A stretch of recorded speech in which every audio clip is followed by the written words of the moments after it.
بسم اللہ الرحمن الرحیم۔ اللہ تعالیٰ بغیر کسی وسیلے کے براہ راست سنتا ہے۔ مولوی اور پیروں نے اس امت میں قرآن کے خلاف یہ عقیدہ پھیلایا ہوا ہے کہ اللہ ہماری براہ راست نہیں سنتا، اس لیے ان فوت شدہ بزرگوں کے مزار پر جاؤ، ان کے سامنے اپنی طلب بیان کرو، یہ اللہ کے چہیتے ہیں، یہ تمہاری بات اللہ تک پہنچا دیں گے اور تمہیں تمہاری مطلوبہ چیز دلوا دیں گے۔ برخلاف اس کے اللہ تعالیٰ فرماتا ہے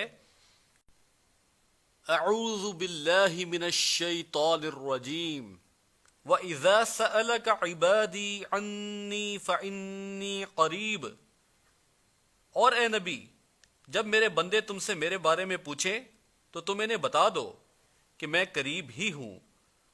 اجیب دعوت الداع اذا دعان، پکارنے والا جب مجھے پکارتا ہے تو میں اس کی پکار سن کر قبول کرتا ہوں۔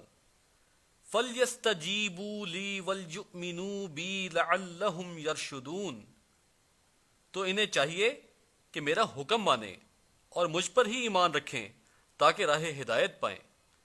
اس آیت میں کتنا واضح ہے کہ پکارنے والا جب مجھے پکارتا ہے تو میں اس کی پکار سن کر قبول کرتا ہوں، یعنی ابھی پکار ہمارے منہ سے نکلتی ہی ہے تو عین اسی وقت اللہ تعالیٰ ہماری پکار سن بھی لیتا ہے اور اسے قبول بھی کر لیتا ہے۔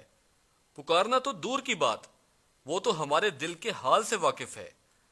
وَلَقَدْ خَلَقْنَا الْإِنسَانَ وَنَعْلَمُ مَا تُوَسْوِسُ بِهِ نَفْسُهُ، اور ہم نے انسان کو بنایا ہے اور ہم جانتے ہیں کہ اس کے دل میں کیا وسوسے پیدا ہوتے ہیں۔ وَنَحْنُ أَقْرَبُ إِلَيْهِ مِنْ حَبْلِ الْوَرِيدِ، اور ہم اس کی شاہ رگ سے بھی زیادہ اس کے قریب ہیں۔ اللہ اکبر، وہ رب جو ہماری شاہ رگ سے بھی زیادہ ہم سے قریب ہے، اس کے لیے ہم کسی فوت شدہ افراد اور پیروں کے واسطے اور وسیلے تلاش کرتے ہیں۔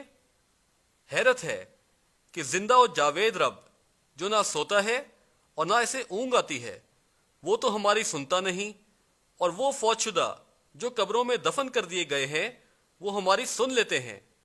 مالک فرماتا ہے وَيَعْبُدُونَ مِن دُونِ اللَّهِ مَا لَا يَضُرُّهُمْ وَلَا يَنفَعُهُمْ، اور یہ لوگ اللہ کے علاوہ ایسوں کی عبادت کرتے ہیں جو نہ ان کو نقصان پہنچا سکتے ہیں اور نہ ہی ان کو نفع پہنچا سکتے ہیں۔ وَيَقُولُونَ هَؤُلَاءِ شُفَعَاؤُنَا عِندَ اللَّهِ، اور کہتے ہیں کہ یہ اللہ کے پاس ہمارے سفارشی ہیں۔ قُلْ أَتُنَبِّئُونَ اللَّهَ بِمَا لَا يَعْلَمُ فِي السَّمَاوَاتِ وَلَا فِي الْأَرْضِ، آپ اے نبی کہہ دیجئے کہ تم اللہ کو ایسی چیز کی خبر دیتے ہو جو اللہ تعالیٰ کو معلوم ہی نہیں، نہ آسمانوں میں اور نہ زمین میں۔ سبحانہ وتعالی عما یشرکون، وہ پاک اور برتر ہے ان لوگوں کے شرک سے، یعنی اللہ تعالیٰ نہیں جانتا کہ اس زمین یا آسمان میں کوئی اس سے سفارش کرنے والا بھی ہے، اور فرمایا کہ اللہ تعالیٰ ان کے اس شرک سے پاک ہے، یعنی اللہ تک کسی وفات شدہ کا وسیلہ بنانا مشرکانہ عمل ہے۔ اللہ تعالیٰ ہم سب کو ہدایت عطا فرمائے۔